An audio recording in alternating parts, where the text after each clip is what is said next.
Can the Bang Olufsen Beoplay EQ headphones rival the award-winning Bowers Wilkins PI7s? Let's find out.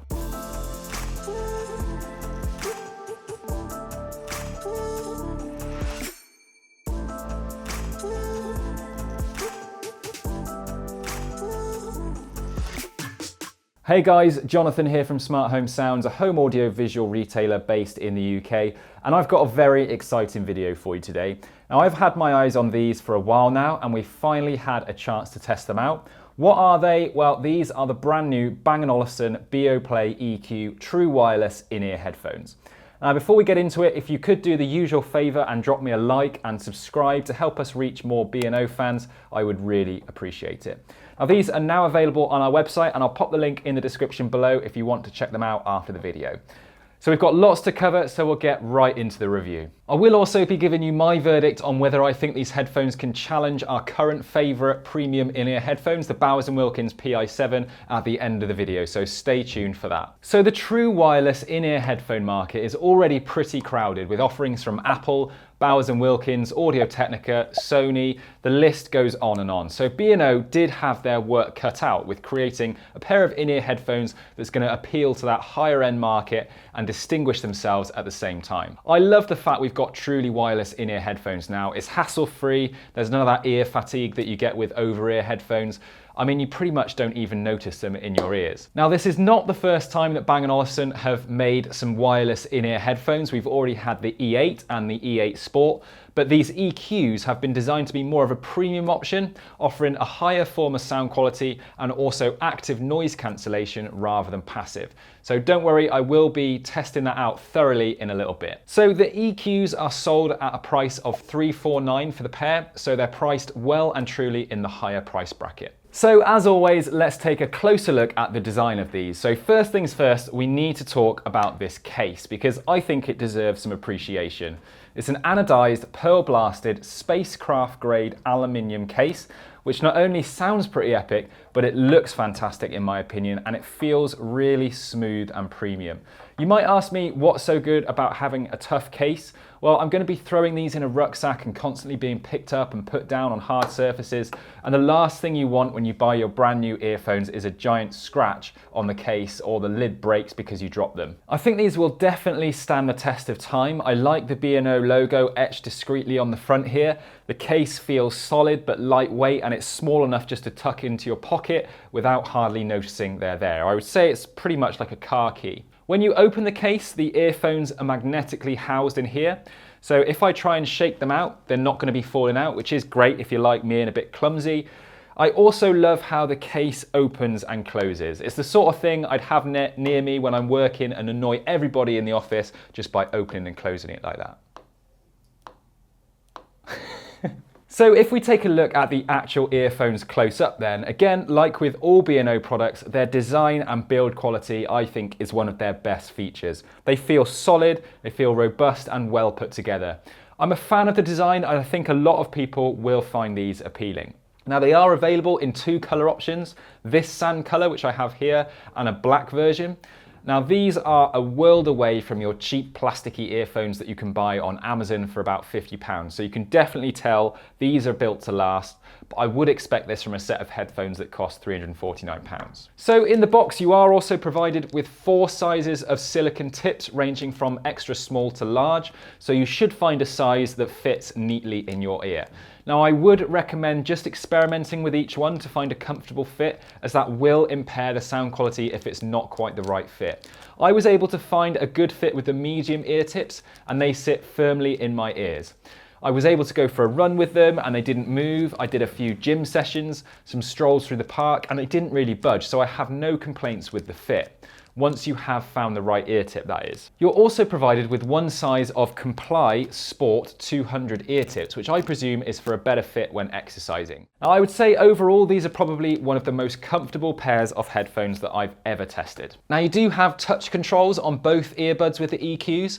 I did find that although there is more surface area to touch on the EQs, they aren't quite as tactile to control as some other options on the market, and I found myself needing to do the action twice on the earphones to get them to do what I wanted. But I would say that that is more down to the operator, not the earphones themselves. I also like the fact that you just double tap, and on the second tap you hold your finger down to change volume, because on other headphones like the PI7s, you have to keep tapping and it can get annoying. The only minor complaint that I have is when you're switching noise cancellation mode between transparency and neutral, it doesn't tell you what mode you're changing to, it just plays a different chime. So I had to guess based on how much noise was coming through. It was pretty obvious, but it's just a little minor thing. I might of course be missing something though. So let's go over some more specs of the EQs then. So they're IP54 weather rated, so that's good for taking with you outside. And if you happen across some sudden rain, which is a very common occurrence if you're from the UK, they should be absolutely fine. But I must point out that that's pretty much as far as they can go with water. You don't want to be dunking these in water. One of the key specs for me is also battery life. I don't want to be constantly charging up a pair of headphones or finding that they never have battery when I want to use them. Now I'll put a table up now quickly showing how the battery life compares with its competitors like the Apple AirPods Pro, the B&W PI7s, the Sennheiser X and the B&O E8s for reference. So these EQs offer 6.5 hours with ANC on, 7.5 hours with it off, and the case offers up to 20 hours battery when listening at a moderate volume. So actually they're pretty good when you compare it to the rest of the market. The PI7s notably only offer a battery of 4 hours, so you've got nearly 40% more battery on these if you take the 6.5 hour battery life. Now the cases themselves offer the same battery, so there's no difference there. I would say that in general, in-ear headphones aren't known for their long battery life, and it's something that I don't love on the PI7s and AirPods Pro, so this is a nice step up from B&O and ticks a big box for me there. In terms of charging, both offer a quick charge feature, so a 20-minute charge of the EQs provides a further 2 hours of playback time. Likewise, a 15-minute charge of the PI7s also offers a further 2 hours of listening time. Charging the EQs can be done either via USB-C or a wireless Qi charger, the same as the PI7s as well. Right then, I'm not going to keep you waiting any longer. Let's move on to the sound quality. Now, we've been testing the EQs for the last week in the office. Unfortunately, the headphones don't fit into our binaural mic, so I can't offer a sound test for you guys, but I'll talk you through my testing and what I found. So first things first, as with all B&O products, they really come alive when you use them in conjunction with the B&O app. So I would insist that you use this if you buy these headphones. As you can see in the app, we've got the familiar wheel here for adjusting the EQ. And then as you can see, I've opted for just under the energetic setting. And this is the same setting that I chose for the B&O Explore portable speaker, funnily enough. With this setting, you get the best bass response without losing the other elements of the music. The Beosonic feature in the app enables you to fine-tune these headphones to suit you, and it works really great. There is a range of presets that you can toggle between, which offer different sound profiles as well. So you've got commute, you've got sport, podcast, etc. But you can also set up your own custom modes. So if you've got a specific music taste, it will be really easy to tune these headphones to suit your taste. Internally, the EQs have a powerful 6.88mm electrodynamic driver, and the overall experience was powerful and authentic, which is exemplary of B&O products in general. You really don't miss a beat on these. Intricate details like those quiet hi-hats and vocal whispers and imperfections, they're all captured, which is what I look for in an audio product, because ultimately we all want to hear how it was recorded in the studio, right? I also have to give credit to the stereo separation. The sound travels across each earphone and it almost feels like you've got your own sort of stage with the band performing within your own head, and it is really accurate. Of course, sound quality is only further enhanced when you add active noise cancellation. Now, active noise cancellation is a huge feature on these headphones and something that B&O in particular are highlighting a lot in their promo videos. This is the first pair from this brand to feature this tech, and something that we're pleased to see in their new model. These headphones offer adaptive ANC, which is a more sophisticated version of active noise cancellation, and that means it uses a dedicated ANC DSP chip and a 6 omnidirectional microphone array to offer automatic adjustment of the ANC levels depending on your environment. Of course, finding the best fit in your ear and creating a seal also enhances the noise cancellation, so it is important to get that right too. I have to say, in my testing, this technology works very well. If you're familiar with ANC, you'll know there is sometimes that white noise, which I personally don't like. There's no hum with these, which is something that I like, but it does also let through a small amount of noise. Overall, I would say the noise cancellation is about as good as you're going to get on the market at the moment. So if you commute a lot on a train, or you're on planes a lot, or if you're just looking for something to wear in a busy office, these will perform very well. I will say that ANC works best when there is consistent background noise, such as office buzz and that sort of thing. Transparency mode works by double tapping on the left earphone, but I think it works very well and you can almost hear everything. I could still engage in a conversation while listening to music, which was really great. The microphones in the EQs also help with that call quality with directional beamforming technology designed for enhanced clarity. In our testing, I found the microphone quality to be perfectly acceptable, both incoming and outbound, but of course it's not quite as good as using your actual phone. So let's quickly cover setup. So the EQs were nice and simple to get set up. You can use the B&O app or just get started straight away by connecting with Bluetooth. If you're pairing with a new device, they do have a cool feature where you can put the earbuds in the case and then press and hold on the buds, which worked really well. These headphones also offer Microsoft Swift Pair and made for iPhone licenses for quick, simple setups. And the B&O app in general is very pleasant to use. It's laid out nice and intuitively. The main thing that you'll be using the app for are changing the listening modes, but you can do other things like turning off adaptive active noise cancellation, turning off automatic standby, and that is about it. Everything else you can do by using the earphones themselves. In terms of connectivity, you've got AAC and aptX adaptive along with Bluetooth 5.2. Now Bluetooth 5.2 gives you a range of around 33 feet, which is great, although I tend to have my phone in my pocket or on my desk when I'm listening to anything on my headphones. It will also remember the last 8 paired devices, so it's great if you swap between your phone and your laptop quite regularly. Connectivity overall is really good on these headphones. In other models, you can sometimes find that one earbud doesn't work or it gets confused when you take one out, but I've actually not had any issues with these. So as I mentioned at the start, these headphones are the predecessors to the Beoplay E8s, so I'll cover the key upgrades for you now. So one thing to note with the EQs is that you can use either the right or the left ear independently of each other, which is an improvement on the older E8s.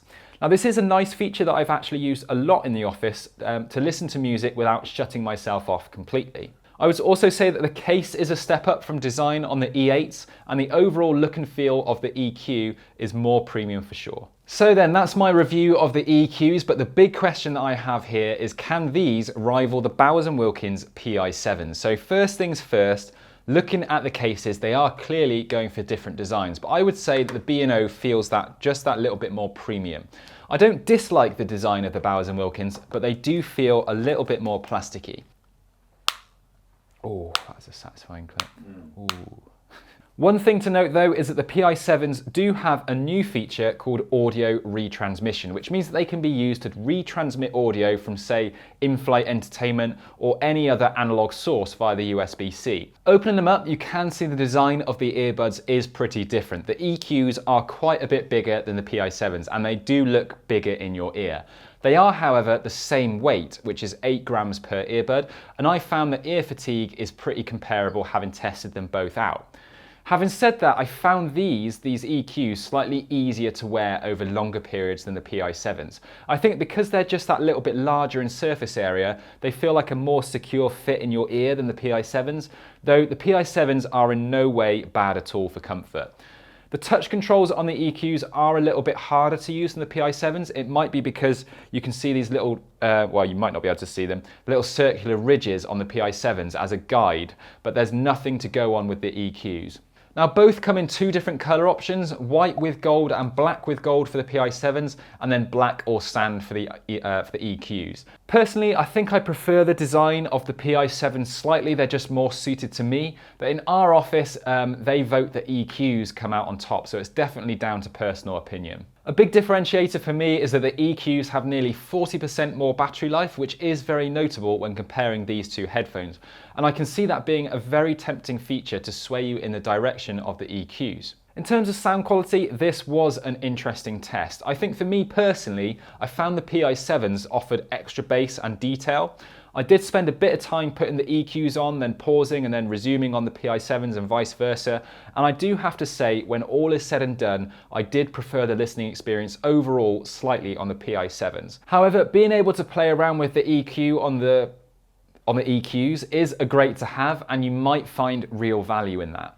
I think the B&O come really close, and I haven't heard any other in-ear headphones that come as close to the PI7s as these. And they are a step up from the AirPods Pro, but unfortunately the PI7s are still the market leaders in that department for me. Noise cancellation is pretty comparable between both pairs of headphones. The PI7s have that slight fuzz or hum that I was talking about earlier, which you can hear when you're not playing anything. But when you're listening to music, I would say that noise cancellation is very similar between these two.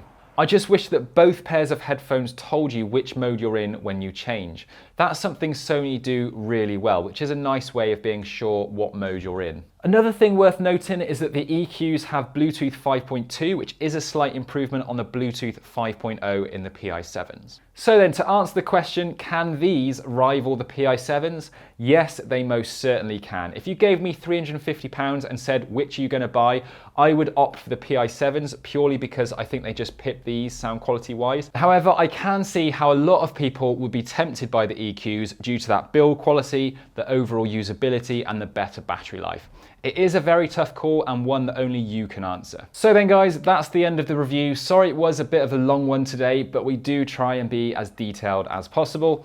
If you found this helpful, please don't forget to drop me one of those thumbs up and consider subscribing if you're a fan of all things audio. The link to the B&O EQs is in the description below, so feel free to head over there if you're interested. Thanks again for watching, and I'll see you very soon.